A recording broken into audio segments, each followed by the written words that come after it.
Sorry it took so long. We had a bunch of recruits here, but you know, almost a real similar game to the one last year. Here at our place, we had a 4-point lead last year at half. This year 5. I thought we played hard. We did a good job defending. They only shoot 28 points or 28% in the first half. Second half, they just took it to us. The offensive rebounds just killed us. I think they had 6 by the first TV timeout, and that gave them some second chance opportunities.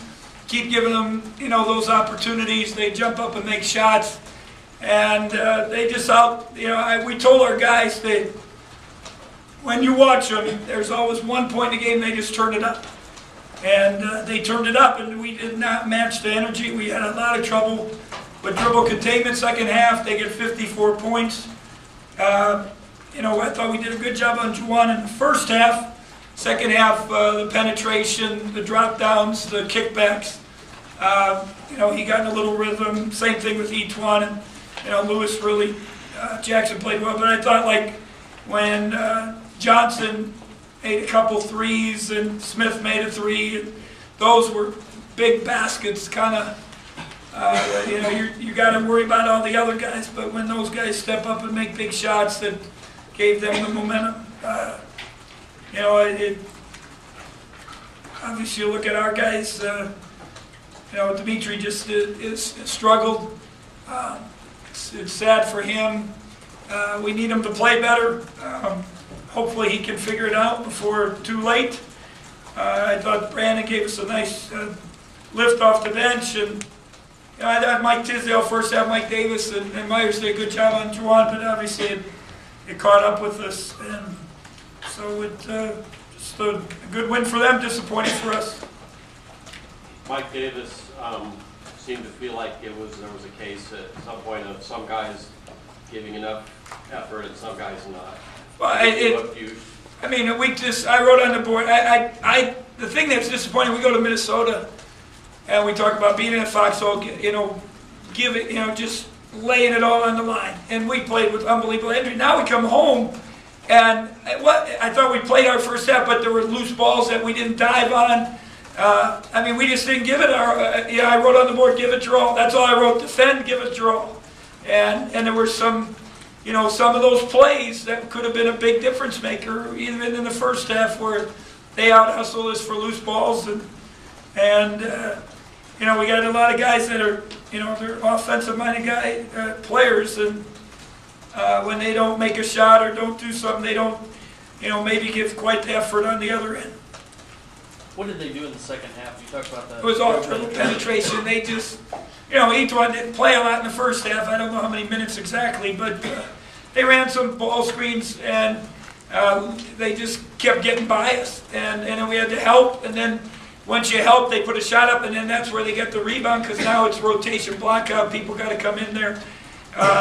You know, they've got, Bird knows his role. You know, he gets 3 offensive rebounds. Those are big rebounds for him.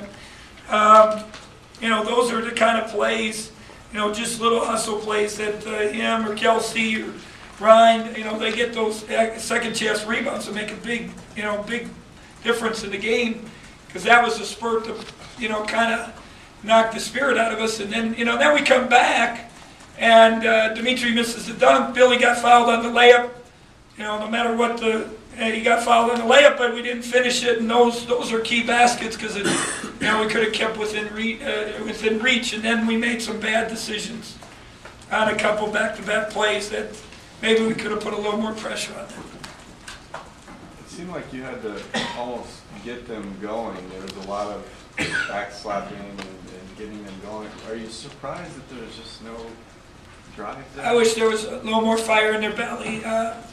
Yeah, I just got, you know, people call and email and say I yell too much and that. And I tried to sit and relax and not do stuff. And, you know, in Minnesota, I said, the heck with it. I'm going to coach and be myself, you know, bust my butt, get them to play hard. You know, I don't care if, you know, break clipboards, whatever you have to do to get them going. And it worked there. We just didn't get enough mustard here.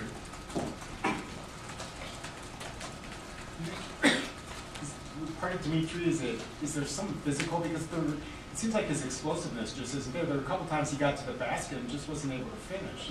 Now, the dunk was one play, but there was another play in the first half where he made a real sweet move to get there, went to the left hand, and then he just really, left it short. It wasn't even really close. Yeah. One thing he's got to do is jump stop in the lane and just make the easy play. I thought in the first half, we let them off the hook because we went in the lane, not only him, Brandon Paul, and all we had to do was jump stop and kick it because they swarmed to the ball. And, that's just play simple basketball. Last night I put out board, throw it to the open man. And that's, especially if against them, if you dribble too much, now you can dribble to the basket and create, but then you got to jump stop and throw it to the open man. But Dimitri, I don't know if it's mental, the pressure, that it's all kind of, it looks like he has a weight of, the weight of the world on his back. And I feel bad for him. He's a better player than that. He was a better player 2 months ago. He was definitely a better player last year when we played Purdue.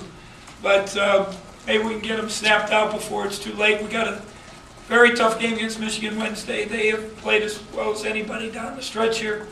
And then obviously going to Michigan State, it's a big week. You mentioned the other day that there might be like some outside factors distracting. And I get people just, when you tell the truth, sometimes I don't understand. Then all of a sudden I get ripped. So I don't even know if I should say anything because everything you say gets twisted. And if you tell the truth, then they question you. So, it's college basketball. There are a lot of influence, whether it's uncles, cousins, grandpas, ministers, preachers, relatives, neighbors, whatever, and they all have something to say.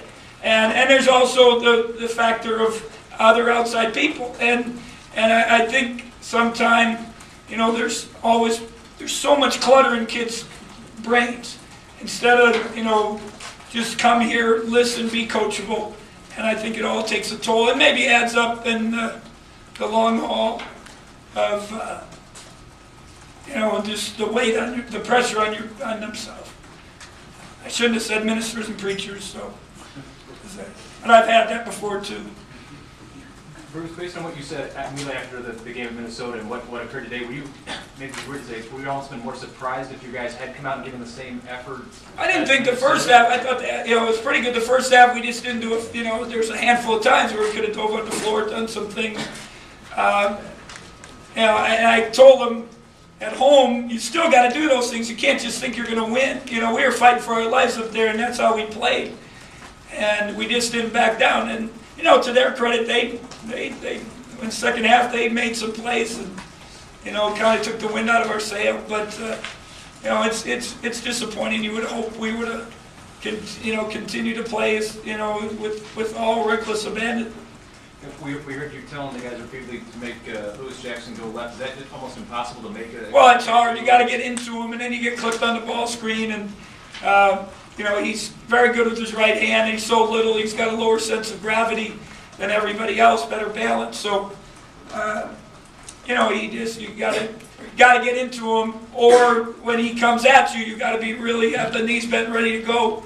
And then you got to give help too. We didn't stop him with the big guy. I think we're so worried about Juwan rolling to the basket. Coach, I know you went back to the old starting five in this one. I mean, is there a sense going forward that anything is still possible, or is that? I think anything is fine. It wasn't to start. We were up 7-0. It was a great move by me. Put that on there. So, and we were winning at halftime. So that's not. It's the, the second half. It's the energy level. It's when they come at you, you gotta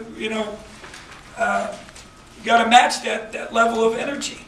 So I told the seniors before, and even Jeremy, a couple guys, I kind of played off of them. They told in our little scouting meetings, whatever, he said, it's, we play off of you. And I told the seniors, you responded the other night, this is your team. Let's see what you can do with it. So I don't know, we'll see. It would sure help if other guys play better too off the bench. Looked like maybe you and Myers had confrontation in the huddle, a few words, did you, or he came out of the game at that point now? I have no idea. I don't even know. It was on the back pick. He just said, where's his help? you gotta guard yourself too. So I don't even remember, to be honest. Coach, after the Minnesota win, is this one especially deflating? Because you kind of looked like you had some momentum going a little bit. I mean, they're good. So they're a top 13 team, or whatever, 15-10, whatever they're going to be. You know, you hope you got a great crowd. Sunday afternoon, national audience. You hope you play your butts off. So it's very disappointing. There's no doubt. But I mean, when you lose, it's disappointing. And now we got to recover and come back Wednesday. Anything else for Coop? All right, thank you.